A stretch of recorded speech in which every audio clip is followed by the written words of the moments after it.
Buddy, happy Monday. It's June 11th. Ready to dig into this week. It's going to be fun. We're going to recap UFC 225. We're also going to catch up with the new interim welterweight champion of the world, Colby Covington, who defeated Rafael dos Anjos this past weekend at UFC 225.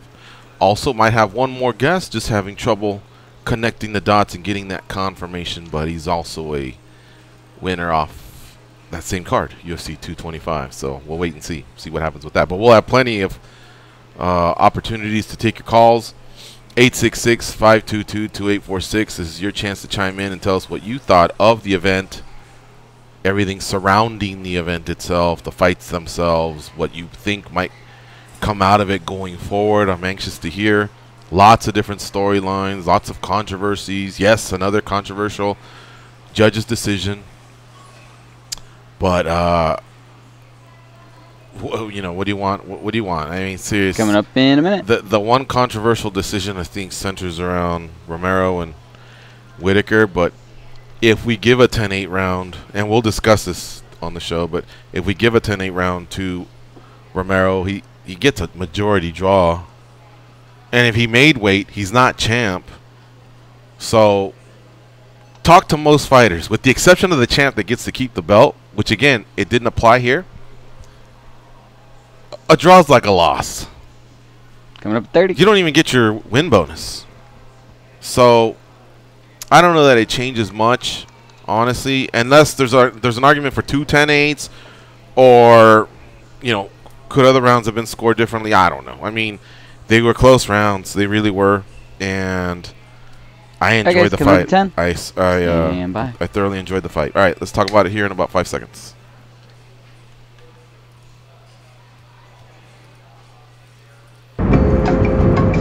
This is your captain speaking. We are making our descent into Las Vegas McCarran Airport. On behalf of our crew, we'd like to thank you for flying MMAjunkie Airlines. Now please fasten your seatbelts and put your tray tables in your upright position, because the descent is going to be a little bit bumpy. Alright, Junkie Nation, it's time to roll, baby, on MMAjunkie Radio with Gorgeous George and Goes. This is what we doing while we do it, baby. All night long, we rollin'! Yeah! The MMAjunkie Radio revolution is upon us. Can you dig it? There's no escape. No escape. Through the vast frontier of cyberspace, and through a sea of stars in outer space. One small step for man, one giant leap for mankind. We've solidified our combat communications stranglehold. We are controlling transmission. With the use of MMAjunkie Radio and SiriusXM satellite radio technology. MMAjunkie Radio.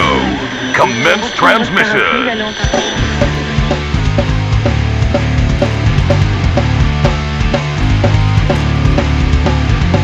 Live from MMAjunkie Radio HQ in the fight capital of the world, Las Vegas, Nevada. Here are your hosts, Gorgeous George and Goes. From the fight capital of the world, inside the beautiful Mandalay Bay Race and Sportsbook, you are listening to the MMAjunkie Radio Show, the only show that matters. I'm your host, Gorgeous George. To my left, the fight analyst, Dan Tom. Back east, producing, Danny Otto. Goes is on vacation. All right, Dan, we cannot fuck around one bit. We got to get into it. Yeah. 225 was a massive card. Lots of storylines. I hope you all had a nice weekend. All right. Robert Whitaker versus Yoel Romero. Prior to our show ending on Friday, we mentioned that it would be a non-title fight. That we were sure of. It would take a miracle, an 11th hour miracle for the for the Illinois State Commission to come up with something, some loophole that would allow this to happen. But we kind of knew it wasn't meant to be. We were just wondering, will there be a fight? But yeah, a fight did go down. It was just a 5-round main event, a non-title fight between the top 2 middleweights in the world. But boy, was it a doozy, wasn't it? It was. It's hard to live up to the first one. I was like, okay, I'm not going to expect, another 5-round amazing fight like the first one. Like, that can't happen again, right, George? Well, I mean, controversy aside, I would argue that we got another amazing 5-round fight. We got a better one. Yeah, I would argue that too. Yeah. And Romero comes out and he's changing his stance. His defense. Oh, yeah. He has no activity, zero activity at the beginning. He's just almost, you know what it looked like? A sparring session. Like he's holding pads for Whitaker, except he's telling him go all out and try and hurt me. And so I was thinking right away, okay, boy, how was the past 36 hours for this cat? Is he conserving energy? Is he playing mind games? What is this? But he started to open up towards the end of the first, and he was not playing. You know, he was not playing. There wasn't no tag or you're it or nothing like that. I mean, he was swinging with bad intentions towards the end, and I knew we'd have ourselves a fight. It was just how much Whitaker could pull out of him, and when Romero would react. Whitaker immediately attacking the legs, a little bit of a payback, right, from fight one. Almost the whole time too. He stayed committed to it, and I admire that. But I was, it almost felt like it was costing him, because a lot of the times it felt like that, you know, which we'll talk about, I'm sure, that Whitaker was rocked. It felt like, correct me if I'm wrong, that they were counters off of the kicks. You know, so it was almost costing him a lot of times because he kept going to that well. Right. Whereas Romero, like you said, and I didn't see a lot of people saying that, so I'm glad you said that, George. He was switching his stance and his style. He's a southpaw fighter, and usually he's jumping around, kind of making the moments happen. In the first fight, he was doing, you know, he was taking rounds off in the Romero fashion, but when he was moving from the southpaw stance. He was using kicks and trying to kick with Whitaker, trying to counter back. This one was a lot smarter. Now, I don't know if it was – it certainly actually played with the weight cut. I don't know if it was because of the weight cut, but like you said, it was an energy-conserving game plan. He came out calm like he did with the Rockhold fight in round one, but in the Rockhold fight, he started exploding right when round two came, right? He didn't exactly do that like you said, George. He was a slow burn into it from the orthodox stance, kind of that shell, and was just waiting and countering. Not even, you know, I'm not even going to try to compete with Whitaker's speed. I'm not going to try to compete with his dynamicism. I'm not going to try to compete with his kicks.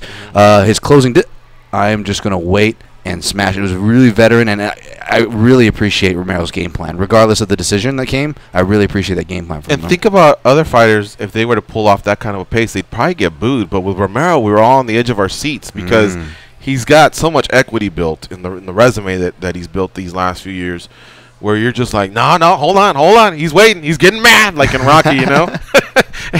But when he did explode, man, he did. I mean, he rocked him a couple times. You know, Romero really did come the closest to finishing the fight.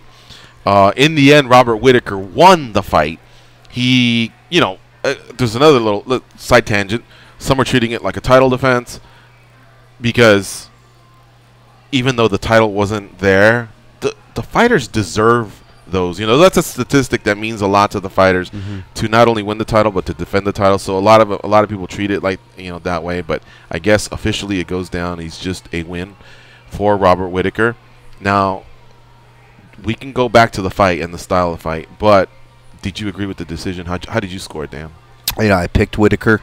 I gave Whitaker rounds 1, 2, and I even gave him that close round, which was round 4. He got rocked at the end, but he didn't get dropped, and I felt like the body of work, which can be arguable. I'm more of a fan of damage. And by the way, the new rules, which it was contested under, should be favoring damage. I still gave Whitaker 3 rounds to Romero's 2. The problem is I gave Romero. I'm seeing a lot more. I'm seeing a mix. It feels like more people saying round 5. I felt like round 3 had more of an argument for a 10-8. Depending on, I guess, what you're looking at, or what qualifies as a 10-8, or how much fighting back a guy needs to do to stop a 10-8 from being stole on him, right? That's obviously up for argument. But I actually gave Romero a 10-8 in at least one of those rounds and was expecting at least a draw, if not a Romero scorecard, because I figured round 4 was a razor-close round. The judges could have given that to Romero as well, so Romero could be the 3 rounds to 2 guy, and at least one of those rounds had to have been a 10-8, if not both. And so, yeah, I scored it for Romero, and in retrospect, it could have very well been a draw.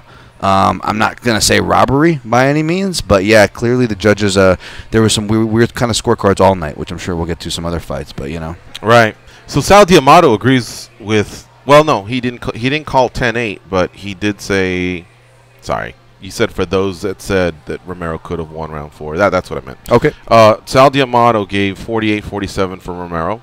Chris Lee gave 48-47 for Whitaker, as did Brian Pucillo. Basically, the scores were pretty identical. 1, 2, and 4 for Chris Lee and Brian Pucillo and Dan Tom. And so that's how he got the 48-47. So the one round in dispute, because everything else was consistent with the judges, was round 4. they felt Whitaker, 2 of them felt Whitaker won it, and that's what won them the fight. Now, had this been a title fight, Whitaker, and he lost that round, Whitaker would have lost the fight. If the 10-8 did come across on all 3 judges' scorecards, because all 3 did give Romero a 10-9, but let's just say they had scored it a 10-8, Diamato's card was already pro Romero. But the other 2 judges, I want people to know, it just would have been a majority draw. So Whitaker still keeps the belt. Even though 1 judge would have had it for Romero, 2 would have had the majority draw. So even the 10-8 in the title, had it been a title fight, nothing would have changed hands, and it would have just been a majority draw, which the majority draw counts for the non-title fight and the title fight. It's just with the title fight, the champ still goes home with the belt. Yeah. And most media called it for Romero, and I would say at about a 3-to-1 Oh, I didn't see ratio. that. Okay. Yeah. Wow. All right. However, there was also a very large handful of draws. Well, look, it was 5 scores for Whitaker. There was 9 scores for draws. This is according to MMAdecisions.com, and there looks to be about 15 for Romero, with the 48-47 score, 48-46 scores for Romero. The draws obviously 47-47, but anybody that gave Whitaker, it was 48-47. Look, it was an awesome fight, and I don't know if Rogan misspoke, but he was asking Whitaker if they should do a trilogy. Rubber match, right? He said. Rubber match, yeah. Sorry. Right. And how I know it is the rubber match or the trilogy is in effect under the pretense of it's 1-1. And I'm positive that Joe Rogan knew that fight had gone Whitaker's way. He's interviewing for crying out loud. But the first fight, could he have forgotten it? Or did he just feel like, hey, no, I think if he said a trilogy, he gets the benefit of the doubt, but he called it a rubber match. Yeah. And the rubber match is like, you need to decide. But look, Rogan's outstanding, and if that's his only hiccup of the night, whatever. But, I was even thrown off. I had to go, wait a minute. Whitaker won the first fight. I'm asking people around me. And so, but my point is, do we want to see them fight a third time? And you know what? My answer is yes. I don't want to see it immediately. And we'll debate that later on our daily debate. But I would like to see it at some point. However, it really would have been a lot easier to stomach if this one had been a draw, because then it would be a draw, 1-0-1 would be the official, and I think we could get around to something. Once you're 0-2 to a guy, especially if he's the champ, it's just hard to look at the rest of the stable, Branch, Rockhold, Weidman, Gastelum, Jacare, and just say, you all keep doing stuff. We got a barn burner here that we need to sell, and what you're doing doesn't matter, because hey, look, man, Romero's had 2 chances, and he's come up short. But right. Let it be known that if Romero gets all he needs is 1 win in my book, and I probably want to see a 3rd match. Or if Whitaker loses, then obviously I want to see Romero again in a title fight situation. But I feel like he's had his chances, and he's come up short. And that's me dismissing the problems with the weight cuts. Yes, yeah. You know what I mean? Yeah. So, but it's just that Romero really fucking makes it fun, He made what was already a great night, and I'm not a fan of decision fights, but we were getting decision after decision, but I was still having a good time, and in the end, he made that a fun. Well, so did Whitaker, but boy, Romero really, there is something to be said for that guy. His stock doesn't drop much, so I think at some point we just got to figure out how we get him into another title fight while being fair to the rest of the middleweight division. Yeah, and without getting too far into that, let me ask you this, though, because I think me and you are both okay with the draw. A lot of the media was obviously okay with the draw. But I guess my question is, do you think if they gave a draw, George, would people still be pissed off, or would they be treating it like Bigfoot Silva, Mark Hunt in Brisbane, where they're just saying, you know what, that was the right call, that was a great fight, let's just celebrate the fight for what it is? What do you think? The Gen Pop. I think what a lot of people don't know is that even if the 10-8, that's why I'm pointing it out, even if the 10-8 came through, and it had been for a title, Whitaker would still be the champ. Right. It would be a draw on the record books. Yeah. Nobody would get their win bonus. They would still share $100,000 for performance of the night. Again, if he made weight and this was a title fight. But Whitaker would go home with the belt. And that's the bottom line. Romero wanted to go home with that belt, and he didn't. First, because he didn't make weight. But had he made weight and he got a 10-8, he still wouldn't have gone home with the weight. So I think if people realize it, they might be like, oh, okay, I better turn the page and just kind of get off that. Now, if you just felt Romero won the fight, like, hey, he kicked his ass more than he kicked his ass, you are correct. But this isn't Pride. There's a 10-9 system with the option of 10-8 and 10-7. And under that system, that's just the way it worked out. And I don't see a robbery. I disagree with anyone that says it's a robbery. Yeah. I don't disagree with anyone that says there could have been a 10-8 in the 5th. And as Dan pointed out, the 3rd also was up for grabs. But what do you want us to do? I mean, we can't turn back the clock, and their seats are way better than ours. That's for sure. That's just kind of it's written in the history books. You know, now we got to figure out how we can get them to do a 3rd dance without being unfair to the rest of the division, because Kelvin Gastelum, I believe, should be next for Robert Whittaker. But he's got a broken hand. Who knows what's going to happen there? Yeah. There's a lot of interesting stuff. I mean, not just middleweight, welterweight, a bunch of divisions kind of shaked out on this card as far as storylines go. You know, heavyweight, you could pretty much almost name every division, George, I think. I'm not even looking, by the way, UFC 225. I think we can name almost every division, and there was some kind of storyline, contender story coming out of that card. Yeah, it's crazy. For sure. Featherweight, Bektic, nice move for him upwards over a tough Ricardo Lamas. Sergio Pettis defeated Joseph Benavidez. Split decision there. We can definitely talk about that. The heavyweights, Curtis Blades asking for a shot, at the world title, and I'm not so sure he's out of line. And then, of course, Covington becoming the interim, he gets the shot at the undisputed champion. There's the Mike Jackson and CM Punk fight to talk about, so we will dive into it. Let me just get a couple things out, just because I went down that road. I want to finish it. The fight of the night was Whittaker versus Romero, except Romero's ineligible to win a performance bonus because he missed weight. So get this. That $50,000 goes to Robert Whittaker. Similar to, you just referenced it, I think that happened in Bigfoot and Hunt, right? Yeah. Bigfoot had a problem with, I believe, got the allegation. testosterone afterwards. Yeah, right. That's right. So it all went to Hunt. Right. Our Steven Morocco made a friendly call to Mark Hunt, and he thought it was just two friends joking around. He didn't know that this was an on-the-record conversation. For some reason, he was pissed at this. And I got to go to bat for Steven Morocco. When he calls you, he's not calling the bullshit. It's pretty much all on the record. All he was informing him of was the fact that he had made an additional $100,000, but whatever. So Whittaker takes home that $100,000, and remember, he gets 20% of Yoel Romero's show up, which probably is in the 200 range. So that's 40% right there. Yep. Right? Yeah, 20% of. I think it was 70. I think it was. It came out to $70,000 of his purse. And then so it was, he gets a $100,000 bonus, but if you look at how much of Romero's money, it was 70 from the purse and 50 from the bonus, so a total of 120 of Romero's money went to his pocket. That's not including 0.2 of a pound. Yeah, that is nuts. It's tough, man. Especially it is a rule. I will give you that, but when you kind of step outside of those rules and say, "Hey, Tuivasa weighed 261, Andre weighed 249. They're 12 pounds apart. Go ahead, hammer each other." But on this one, we feel it would be unfair for you to have a 0.2 advantage over this guy. Therefore, we cannot have a title fight take place.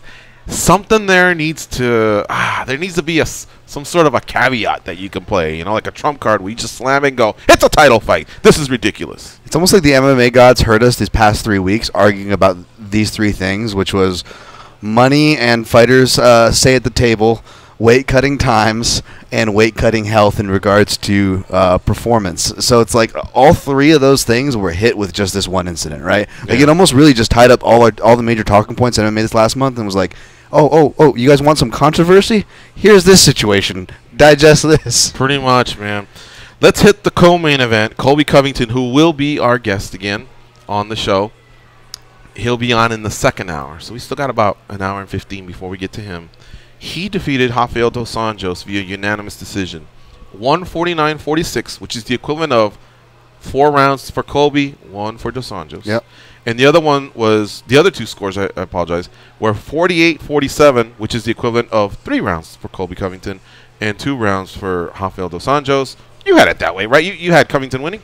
I had 49-46, but I will say I saw some slanted scorecards out there, even from like media or or just normal people tweeting about it. Just seemed like I don't know if it was the Colby kind of hate bleeding over, but like I was like, am I scoring this wrong? Because I was seeing like 2-0 dos Anjos, maybe even a couple 3-0 dos Anjos, and I'm like, okay, round one. Yeah, I was like, yeah, follow them right now. It's a waste of time to follow those people. I had it 1-1. I had it 1-1 because I thought I could be into that. There was an argument for Dos Anjos in the first, and I know Colby took off the fourth, but really there was by the fourth, Dos Anjos wasn't exactly at 100% either, so it wasn't like he was exactly taxing him and taking advantage. So it's not like that was exactly a Dos Anjos round either. But yeah, I had it 49-46. Colby was my scorecard for that one. It's exactly what I was telling the guys in the Tustin Man Cave, Big Ralph Ward, the Lopez brothers, and everyone else that was there. I was telling them, hey, round 1 was close. Covington cannot just assume he took it. But Covington definitely won rounds 2 and 3. And because he poured on the end of round 1, one could almost say Covington was just smashing, right? But round 1 had some data that supported there could be a score for Dos Anjos. In the fourth, when Dos Anjos was having moments, I was telling the guys, hey, man, if Covington lets Dos Anjos take this round, we could be looking at 2-2 going into the third. And if you have a slow third and someone gets a takedown, which, by the way, Dos Anjos tried one with about a minute left, you just never know. You throw the whole fight away. And that would be a disappointment because Covington had way more time of domination over Dos Anjos. I shouldn't say domination, but at least clear-cut the winning of a round than vice versa. So that was getting a little dangerous there for Covington, just if you look at it like that. In the end, that one judge, well, let's look at it here. I got MMA decisions open. Here's how it went down. One judge did give Covington, oh, wait. 2 judges gave Dos Anjos round 1. Okay. All right. Not bad. Then the next one, somebody gave Dos Anjos round 2? He didn't win round 2. I didn't think so either, but that was a more common scorecard that I saw. 2-0 Dos Anjos. Yeah, I was surprised. I hope that's the director of that commission saying, hey, let's have a chat. That's about the point where I was saying, George, where I started going, am I scoring this wrong? Because I just saw a lot of more 2-0 Dos Anjos than I thought I would have seen. But 2 of them did have Covington, and it was the 2 that gave Dos Anjos round 1. So, okay, I'm on board. Moving to the third, they all gave it to Covington. And by the way, the one that scored it for Dos Anjos in round 2 gave round 1 to Covington. Wow, okay. Now we get to round 4, and 2 judges scored it for Dos Anjos. 1 scored it for Covington. Okay. And then round 5 all went to Covington. Regardless, the right guy won. Right. And one guy definitely damaged the other guy more. I think Covington was the rightful winner. Going back to the media, one guy actually had it 5-0 for Covington. The about 8 had for Covington 49-46, and then the large majority, which was about 15, had Covington 48-47, and then 48 for Dos Anjos. That had 6 people there, and I mean I disagree with that. I mean, you're really giving the benefit of the doubt to Dos Anjos in 1 and 4, and I don't think you're out of line, but I just don't see where you find it in the other rounds. So anyway, the right guy won. And, of course, he wants to take the belt to Donald Trump. That's a storyline right there. But now, have you seen Tyron Woodley? He's infuriated. And as I was brushing my teeth today and getting ready, I felt like I was talking to Tyron. All right? Because I was by myself. Juliet had already gone and done her errands. Goes is out of the state. Max is at the vets. And I was just like, Tyron, this is the fight you wanted. This is the big payday fight. But I feel like he's almost 9 months late. Like, he could have had this. Remember we kept saying this fight was right there. This was your big fight. It wasn't going to pay you as much as the Diaz brothers and Conor and GSP. I get that. But at least here, you're the A side. You know what I mean? Because you are the undisputed champ. And now Covington is starting to grow to a point. I don't know. I don't know who's the A side, who will wind up being the A side. I imagine still the undisputed champ. But Covington just continues to grow. And he's got this play with Trump that might actually get pulled off. And so Covington just keeps growing because he's out there. He's being boisterous. He's backing it up. But regardless, now this is going to be a big fight. This is a fight I'm really looking forward to. Woodley and Covington. I think others are really, really warm to it. And in fact, it's kind of over. It's going to – look, if you just told me one of these two has to happen, Woodley or Covington or Garbrandt and Dillashaw, after all the heat Garbrandt and Dillashaw have had, which way are you leaning? Oh, Woodley Covington. Me too. Yeah. You know what I mean? Even I mean, I don't know. That'd be going too far. I don't want to bring Jones and Cormier back into it, but still, it's a big fight, and it's going to go down because Woodley's healthy. I believe Covington got out of it healthy, although we'll ask him about an hour. But man, this is going to be a massive fight in 2018. Now here's what it is. Here's another kind of layer to it. Now I want to credit my man Matthew Wells there. He was on Twitter saying this and saying that it could be the almost scary part of that is not that it's going to be big. It will be big, but in what way? This could be one of the first almost very, which could be a bad thing when you consider where our country. I don't follow politics, but I follow enough to know that this could be a bad thing too. White versus black. Well, the Trump thing, and Woodley actually, his roots, in areas like Ferguson, he's really a part of his community and giving back, and it's not really advertised of Woodley that part, but he has real roots to this community and being active, and if Covington goes and pushes those buttons and goes to Trump just in today's thing, I hate to even bring it up. You know what I'm saying? It's not my style. I definitely am not one way or the other on that kind of thing. I don't take it too seriously, to be honest, but I definitely don't let it affect my sport. I don't think he'll go down that road. I think he's got the road of, I got the best of you in training camp. Okay. Maybe I'm the real ATT guy because he's there full time, whereas Tyron isn't. Although he does own a flagship ATT franchise, and I don't know. I think that's almost like a number 5 card to play, which I don't think he would, honestly. Now there's the heat. Now he's got, or the smoke or whatever, the attention of Woodley. So I just think there's plenty of roads to go down there. We'll see how it goes with Trump. I don't know that Tyron's ever been too boisterous about what side he plays, either one of those. Punk, by the way, not a Trump fan. Yeah, I saw that. I told you, man, this card has so many different avenues we can go down. Oh my goodness, But anyway, Covington's the champ, and as long as he's healthy, we'll see that fight. Woodley wants to fight as soon as August 4th at UFC 227 in Los Angeles, which would be what? June, July, August. 3 months away for Covington. I mean, he just went a hard 5 rounds with RDA. I guess he could pull it off. Here's the one thing I will say, and then we got to go to break, and then we'll come back and take calls. I think Covington is going to try hard to play I'm the A-side card. And knowing that Woodley wants to play that date, I think Covington's going to push for another day. Kind of to prove, like, hey, I'm the one actually calling. Because you see the way he was holding the belt and making it sound like he's got to come to me. You know what I mean? Yeah. So I think that's going to be something he's going to play. And as much as I'd love to have it in L.A., that would be 3 title fights. And L.A. is behind Calgary as far as, like, getting jobbed on previous cards. Oh, Calgary. Poor Calgary. Calgary's getting a nice one. But I think LA's up there, or at least in the top 5. But 3 title fights would be a lot because they have the aforementioned Garbrandt versus Dillashaw rematch, and they announced Cejudo versus Mighty Mouse the day of, and so the day of UFC 225. So I think I've seen them do 3 title fights in the past, but I wouldn't see them doing it for LA. That's when Tyron wanted to go, and he's kind of Hollywood Tyron lately. So I imagine he would love it. But for some reason, either that September pay-per-view that hasn't been announced, location and date has been announced, but no location, or here in Vegas, the weekend of the Junkie Gathering, holla. But hey, man, that's a great start here. Let's digest that, and then we'll get to some other stuff.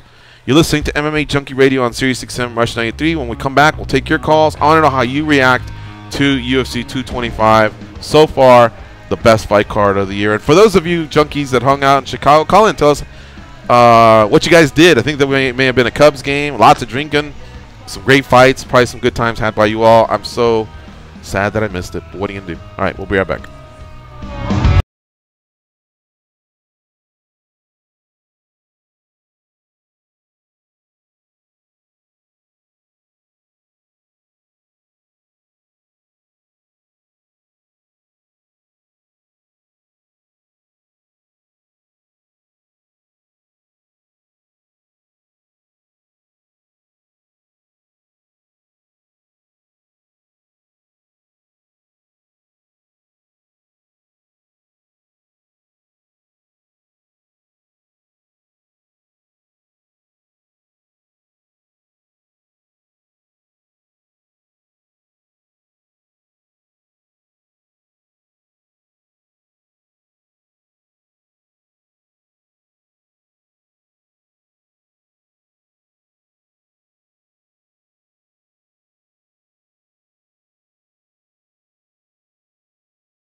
charm, compassion, common sense. These guys have none of that. You listen to them, so you're no better. I am awesome, though. They are Gorgeous George and Goes. Start your day with SiriusXM. Enable the SiriusXM skill on your Amazon device, and then tell Alexa to set an alarm for your favorite channel. And you'll wake up to the sounds of SiriusXM. With SiriusXM and Alexa, you can get the latest sports news each morning without picking up your phone or turning on the TV. The reason I'm doing that is because I love it when anybody that's got an Alexa, that little noise goes off. So I'm trying to make it go off to whoever's at home listening right now or at work. It happens to us when I'm watching Manchester United battle. Since we got Alexis Sanchez from Arsenal. All right. Every time they're playing, the team's playing, like at 4 a.m., they'll say something like, Rashford passes it to Alexis. And then you hear the thing go, boom, boom. And it does it like 10 times per game. So, yeah, I'm silly. All right, what do you want from me? UFC 225 took place this past weekend. And we are reacting to everything that happened. We've kind of covered the top 2 fights, and we'll continue with the rest of the card. But let's give a chance to Junkie Nation to sound off here about the fight card that took place. What I'm calling so far the best and most interesting one of the year. However, 226 is a handful, and it's, what, less than a month away, guys. Fuck yeah. All right, Brandon from Louisville, what's up, man? Hey, guys, thanks for getting me in for that ignorant ape Colby Covington comes on. I wouldn't want to have to sit through his interview. Okay. Late night of fights in Chicago. You said you wanted to hear from people that were there. Well, buddy, I was there with the Junkie crew. It was a good time at all. Nice. Yeah, we had a good turnout. Hal was there, of course. Chef Sam. We had Gus. Gally came in from Toronto. Dean up from Georgia. Showtime drove in. It was loaded. That's some all-stars there. There you go. Good job, guys. And Hal flexing, showing his Hall of Fame bracelet off, wearing that all the time. He might not take that off. I don't know. Hal's a stud, man. He's an organized. He makes it so easy to crash a city. Like, obviously the guy he's a practicing psychiatrist, psychologist. So he makes good money. He's got that little side gig going on, so he can throw a little bit of money around. But he really does make it easy, man. If Hal ever extends the invite, hey, come through, trust me, you'll have a good time. I got a shout out for Hal later. Go ahead, Brandon. I'll co-sign on Hal. He always makes it a good time. Fights were good. Fights lived up to the hype.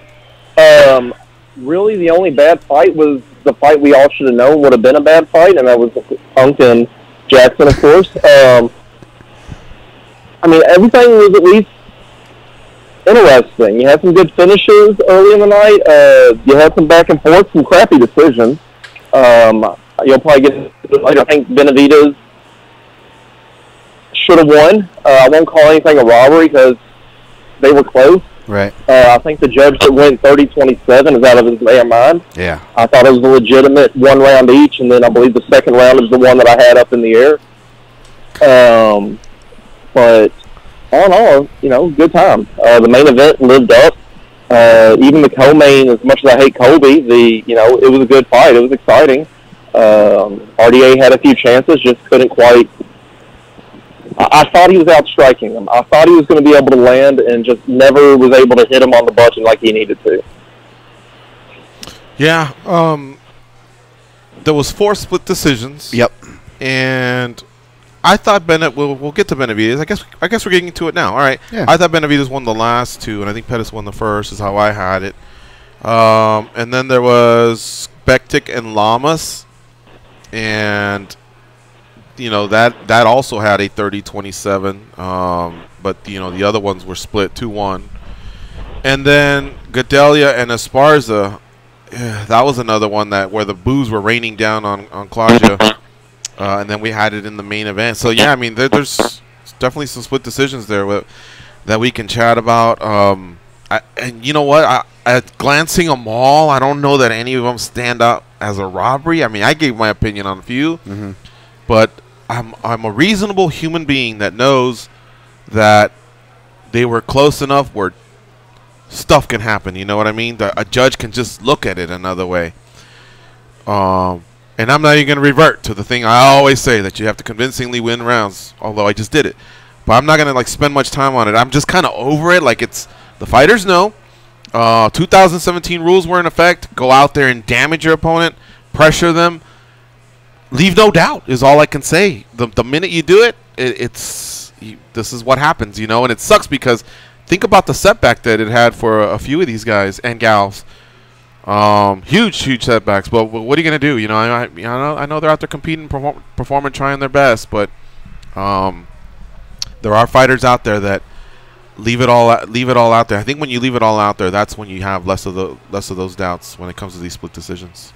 Yeah. One more thing, Brandon. Can I ask you, since you were there live, when Curtis Blades told B.J. Penn and Joe Stevenson from UFC 80 to hold his beer with that elbow, how long did it take for, because obviously production doesn't show a lot of these for us at home, how long did it take for them to get Alistair Overeem cleaned up and out of the octagon there?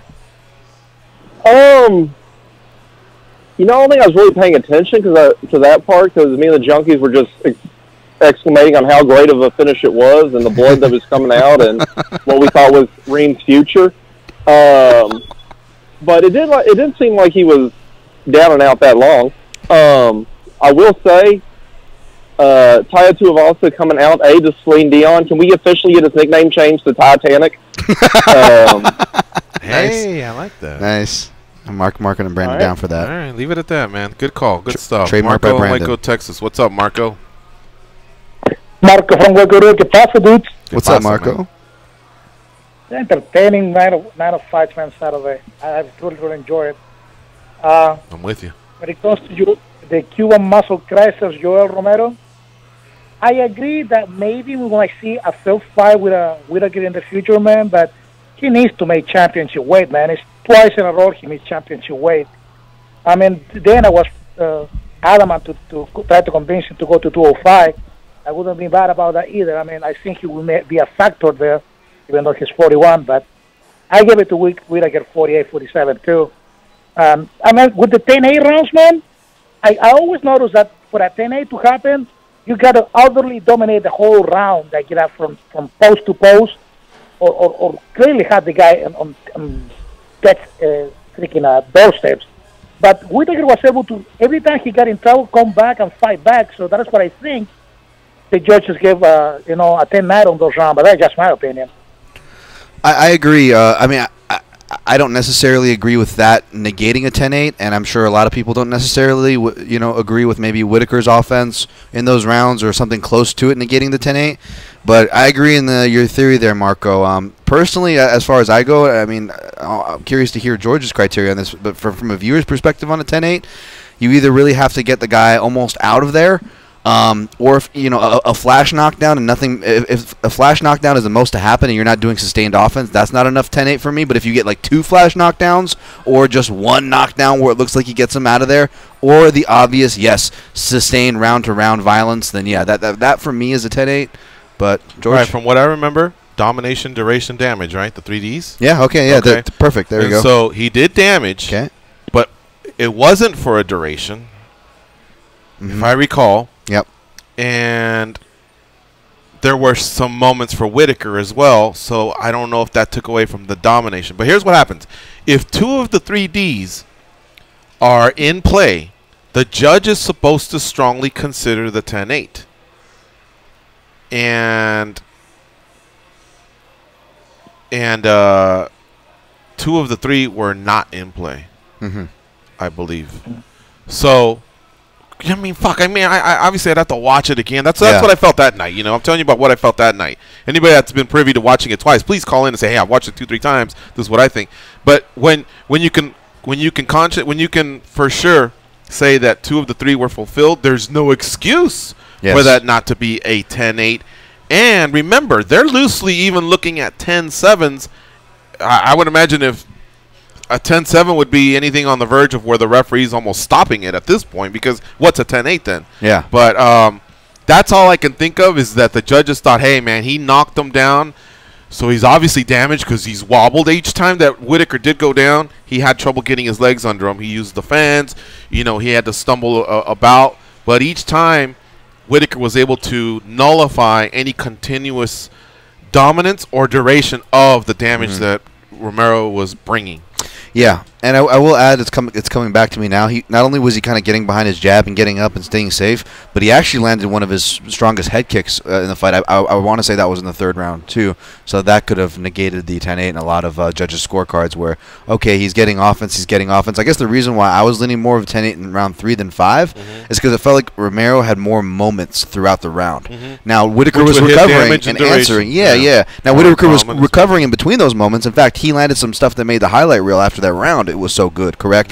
But he had so many moments. That's how my head live it clocked. Now I can go back and watch it another clean time when I'm not running around my house doing chores like the second time yesterday. But and maybe sit down. But I think the round 5, the reason why maybe I didn't and a lot of people did is because for me, it felt like there was that one moment where he dropped in for the single after getting dropped. But it could be follow up. You know, any time now if he just follows up the right way, he could get Whitaker out of there. That was so close, and it took Whitaker a little bit to climb out of that hill because now you're in the 5th round, right? Yeah. So, but I, in my opinion, I felt he climbed out and fought back enough to negate. That's just me. Maybe that's just the judges too. Think about how hard it would be to dominate a whole 5 minutes. That's tough. That would be impossible to dominate a whole 5 minutes. Especially if you're a burst fighter. So what are you left with? You know, like, I mean, if you really want to, I mean, dominance can also be, hey, I take you down and lay on you without really causing much damage. True. So is that the dominance or is that the duration? You know, I don't know.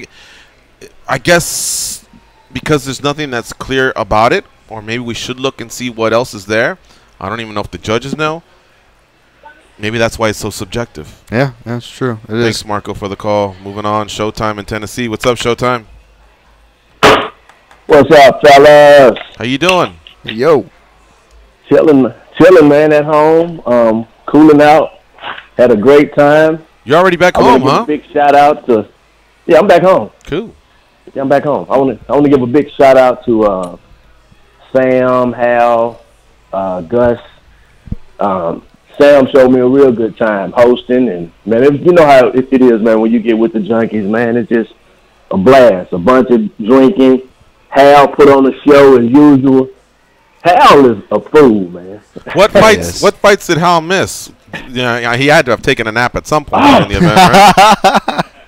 But you know what? You know what's crazy? We were looking for Hal for a minute, and we didn't see him. I don't know where the hell Hal went because he was looking up. He had his younger brother with us that was cool as hell too. Yeah. But Sam was like, "Where's Hal?" We looked up, man, and we didn't see Hal for a minute. And Hal texted me. He said he was outside. So I mean, was he dancing? I guess out there getting drinks or something. I don't know. Maybe he was dancing with Brandon after the celebration after Overeem got clocked. Because from the way Brandon made it sound, you guys it sounded like the junkies were doing one of those like kids dancing in the fire hydrant with Overeem the way they were celebrating. Hey, I'm gonna tell you this, man. The card was really crazy, man. It came down really to the end. I mean, George, I gotta give you and Dan Tom, you guys called that the Delia fight. Esparza said that line was crazy, and man, we got to get that young lady Esparza, man. Her game is getting better each time out, man. I mean, yes, because you know what? Didn't we all say that Claudia could hit harder? Yeah. And Esparza, she don't have Claudia Gadelia guns, or she doesn't have that physique or anything. If anything, she's she almost looks like she's closer to atom weight than straw weight. Yeah. Or at least, you know what I mean. Okay. But she's wrestled in high school and then in college, and that's what we've known her for. And after Joanna pasted her up, we all thought, oh, boy, you better get fights to the ground or that's it for you. You're not going to have a long career. But Showtime, you are correct. When she was throwing some nice combos and she had some nice power, she's really learned how to throw a punch. I give it up for her, man, because she dropped Gadelia and she made it a fight till the bitter end. I know there's times where you can, a fighter's as disappointed as possible. It's hard to tell him anything, but if I saw her, I'd tell you, man, that's what's called a quality loss. We can't wait to see you fight again. Yeah. You showed some skills, and you also, people in your weight division, your weight class, take notice and say, oh, maybe I wanted that fight because I could stop her wrestling and keep it standing. Yeah. And now you're thinking, man, maybe that's the one where I say I can't take that fight. Give me someone else, and you stay away from Carla Esparza. But we'll see, man. She's got something to build on. I know she's disappointed because she lost. A lot of people had her winning. But it really was a close fight. But at least she proved the odds makers wrong there. Yeah. Yeah, man, she did. And Arlovsky, man, we were trying to throw the towel in on him. He looked, I know nobody like to take losses, man, but those two, man, can walk away, with their head up high. I mean, because when they throwing these young lions at you, man, and you having to really hold your ground, it's tough. I feel for those guys, like in Arlovsky's position, because now each time a young lion come along, you're gonna have to fight him. So he put a good performance on too. He actually, I mean, that was a close fight that could have went either way as well. I mean, I bet it was Tuivasa, but that could have went either way. Yeah. I'm glad you mentioned both those fighters, Esparza and Arlovsky, because you're right. They both have nothing to hang their head low about. And I felt kind of crazy, to be honest, Showtime and everybody listening to that. I picked Arlovsky by decision, but even when the fight before the scorecards got read, I said, you know what, this was a good, honest fight. This is a good fight for Arlovsky. And it's a good fight for Tuivasa, too, because he had to learn the lesson without getting a loss or getting knocked out. Of going 15 minutes. Of going 15 minutes with a hard vet. Yeah. I thought that the gas tank would deplete after the first, and so I thought Arlovsky getting past the first was a huge win for him. Yeah, and ATT is really big on the calf kick. I thought he was going to maybe throw a little bit more of that. Arlovsky got some takedowns in his last fight, and I thought maybe he could get Tuivasa down and smother him and take a little bit more out of that gas tank, maybe steal some rounds. That's the part he wasn't able to do. But Arlovsky, he took some shots. We dismissed his chin 10 years ago, 5 years ago, and he keeps proving people wrong. Granted, he still gets iced from time to time, but, I mean, these are vicious killers at that division. Yeah. But against one of the young, hard hitters, he stood in there, you know what I mean? And so a good win for Arlovsky. I know he's got to be crushed, but he just won himself a couple more fights. You know what I mean by that performance? I don't know what his contract situation is, but if he wants to keep fighting, he'll keep fighting. Unlike, for example, Rashad Evans, who didn't win, and people right away want to show him the door. And I don't know that people might be out of line with that because he just hasn't been winning, he hasn't been performing, and it hasn't looked good. Thanks, Showtime, for the call. We got to move on. Let's take this break, and then when we come back, see we have another caller on here, and we'll get his thoughts. Dan from Morgan's on deck. You're listening to MMA Junkie Radio on Sirius XM. Rush 93, stay close. We'll be right back. And don't forget, in the second hour, we'll have Colby Covington, the new interim champion for the UFC in the welterweight division.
They taught Andy Griffith how to whistle. Here are Gorgeous George and Goes.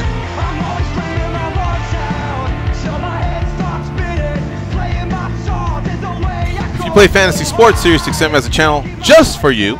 Listen to Fantasy Sports Radio to hear expert advice from the top fantasy baseball and fantasy football analysts.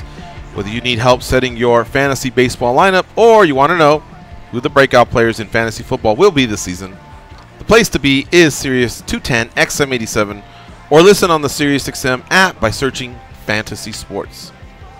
Congratulations to Ronda Rousey for her selection to be inducted into this year's Hall of Fame ceremony for the Ultimate Fighting Championship on June 5th here in Las Vegas during International Fight Week, 2 days before UFC 226, 1 day before the TUF 27 finale, and 2 days after the World MMA Awards, and 1 day after Independence Day.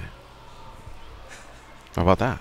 It's a busy week, huh? Yeah, it's a good movie, Independence Day. You know, I think today might be the last day to get your vote in for the World MMA Award. John Morgan up for Journalist of the Year, MMAjunkie up for MMA Programming, and MMAjunkie up for Best Media Source. Today's the last day. Come on, man.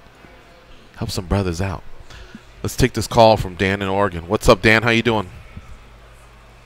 I'm doing great, man. That was a fantastic pay-per-view over the weekend. Show was. Yes, sir. A happy man, that's for sure. But when I talk about my scorecards, I got to tell you that I'm part of the Pick'em League, and so that kind of affects how I watch the fights. I'm always rooting for somebody. When I watched it live, I had Whitaker winning, first round, second round, and fourth round.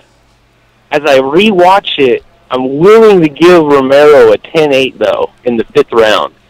Okay. Because I got to think if I was rooting for Yoel Romero in the different fight situation and he dominated that hard, that's what I would want to see. So Whitaker's still champs.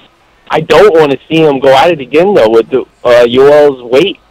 And I think his best scenario at getting another fight with Robert Whitaker, move up 205, fight Gus, try and get that for some bullshit interim title. You know they love interim titles.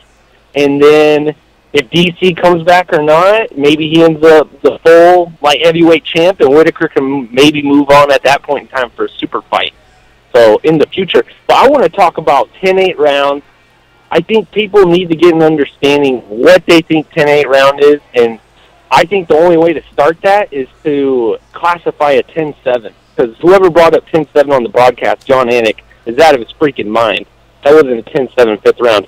When I think 10-7, I think Rockhold versus Weidman, round 3. I think Bektic versus Elkins, round 1, to the point where you're like, Jesus, will they stop this fight, man? I kind of want them to stop the fight. That's a 10-7. So can you guys remember any more 10-7s? Because maybe that would give more clarity to folks on what a 10-8 should be, if we could figure out what 10-7 actually means. We can barely remember 10-8s. There really isn't 10-7. If something's reached 10-7, at least according to how the judges have judged MMA in the last 25 years, then I would say just stop the fight. Because I think 10-8 is hard enough for them to judge, and that's what the 2017 rules were supposed to clear up. Again, I think I said this, but I'll say it one more time. The new verbiage says 10-8 rounds should be more prevalent. Judges will be asked to look at 3 things: damage, duration, and dominance. If two of those characteristics are present in a round, a 10-8 should be considered. If all 3 of them are present, then the round must be a 10-8. So since all 3 probably weren't present in those Romero rounds, then you have to at least consider them. And I guess if the judge considered it and then said, nah, then how can we fault them? But yeah, you know, all 10-9s are not created equal, and that's the problem. You know what I mean? It's like, oh, there is no 10-9.5, there is no 10-8.5, and so you're just left with the feeling of, hey, this guy kind of kicked this guy's ass pretty good. You know, why isn't this registering in the scorecard? As you hear, the music's there, though, Dan. You're one of the better ones. Thanks for calling in. We always appreciate hearing from you. We are up against the clock. You're listening to MMAjunkie Radio on SiriusXM Rush 93. Stay close. We'll be right back. We'll take more calls. We'll cover more news. And we'll definitely talk to Colby Covington in the second half of the second hour.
making brothers front. They say the drop can't flow, but we've been known to do the impossible like Broadway Joe. So sleep if you want, like who will help you get your Z's true.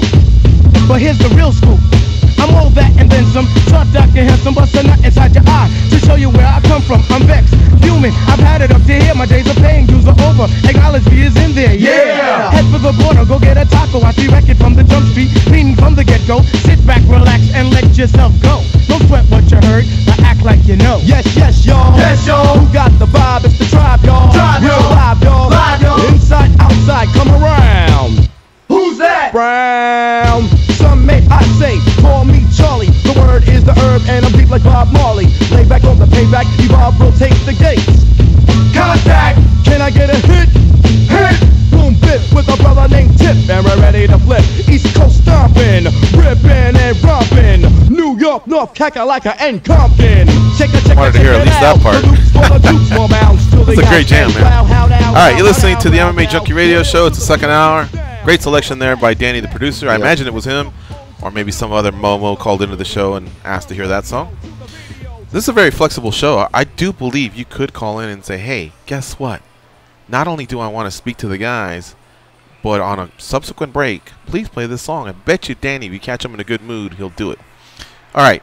Shout out on the Facebook chat to Gavin McCarran, Ricky Box, Dan DiCiccio. No, Dan DeChico. There you go. Samuel Medina, Juan Ramirez. Good to see you guys popping in there. Yeah. Robert Baker, Ramundo Martin, Brandon Condra, Robbie LeBlanc, Jason Ford. Good stuff, man. Good peeps in there. All right, we're discussing UFC 225.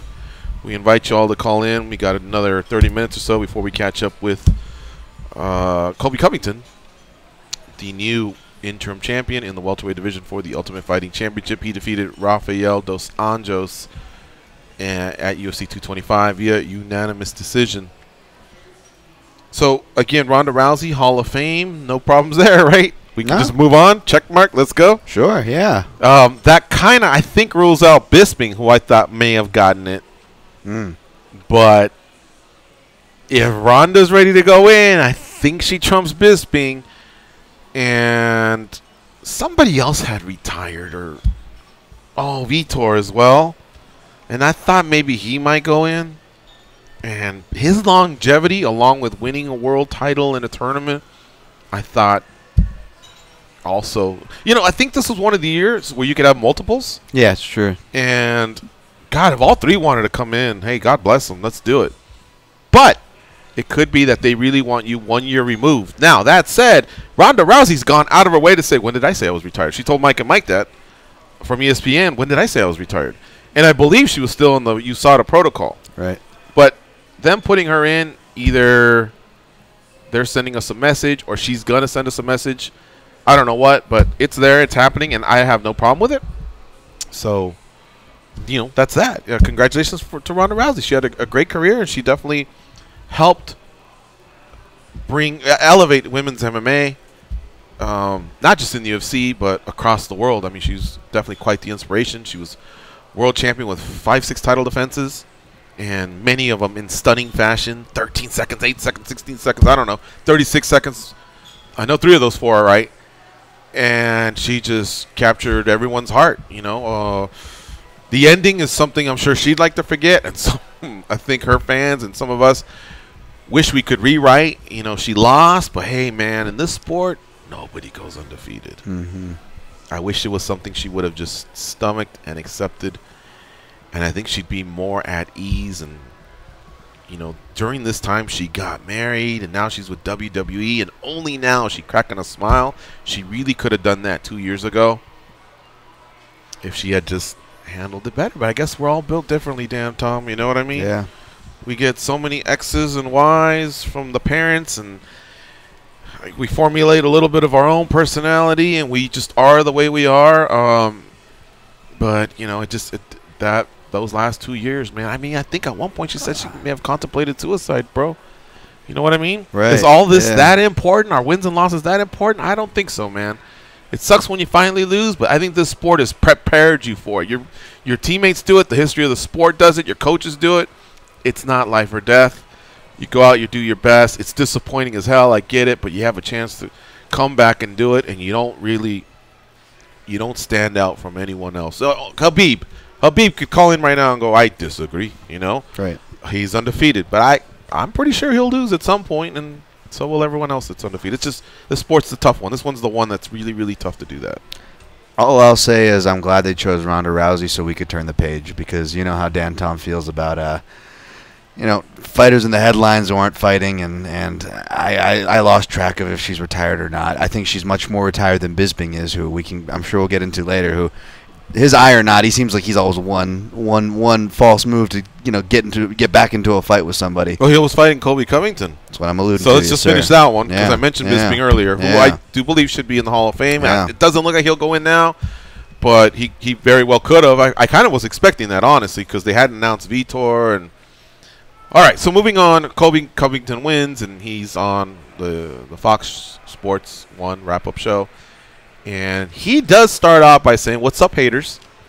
And what I think he meant was, you all picked RDA to win. Yeah. That's about it. Yeah. You know, and then the other guys, particularly Bisping, start in on him and kind of telling him, hey, pipe down a little bit. We've all circled back and we've given you your props, but take the chip off your shoulder. And they went back and forth. It was like a round 1, then a round 2, and many people have been vocal in saying, hey, Bisping, you didn't give him his moment. Others are saying, well, Colby started by entering the room, pushing people. How'd you see it, Dan?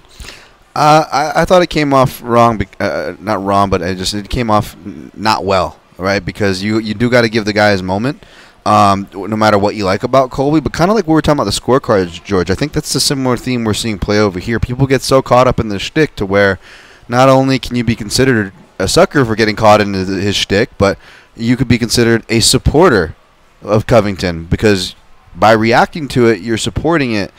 And when he came on, you could just see it right away. And if you do the math, let's do the math. Who was Bisping feuding with recently? There was a welterweight. Jorge Masvidal. Who is Bisping striking coach? Perillo. Perillo is RDA's coach. So, I mean, and Romero, too. And Romero's an ATT. Yeah, so, I mean, you see it. You saw the line and connection there. And, it just, I don't know. It came off wrong. And I like Bisping. And regardless of what, anybody thinks of Covington, that's kind of his moment there. And if you don't like your shtick, that's kind of his moment to do it. Now, there's ways to challenge and ask, and I'm sure you can weigh in on this, George. There's definitely ways to challenge the person you're interviewing without being rude or taking away from their moment. And I feel like there's way too many other options that Bisping could have taken, with still putting his Bisping twang on it. Right. But I just felt it was a little too much, which is kind of crazy to come to the defense of saying someone was being unfair to Colby Covington. But in this particular situation, it didn't matter that it was Colby Covington. You can't do that as the analyst role there in the desk. Right. It's too close to an important moment in the fighter's career. If this was maybe UFC tonight, I could see maybe, hey, you've had a chance to sip champagne and bang Midwest broads or whatever Colby was going to do on this tour here, on this Nerd Bash tour. Right. You know what I mean? Or maybe he's a guest on the podcast. But yeah, in this particular moment, it's their time to shine. It's just kind of what you do. And Bisping makes the sport very interesting at times. But this is the time. That was one time I think it definitely could have been dialed back. Everyone else dialed it back. I mean, he called them haters. Yeah. All of them. But yet only one guy seemed to have a little bit of the confrontation. Right. The others kind of bit their tongue, and that's just kind of what you're there to. You are there to talk about that moment, possibly see what's next, and maybe head down a segue or two, which I guess in this case I think the big one's going to be if he's taking the belt or not to Trump, which Dana White, by the way, said I could make that happen. Right. And I think a lot of it, too, is the word tone. It was the tone. It wasn't just trash talk. We're used to trash talk. It was the tone.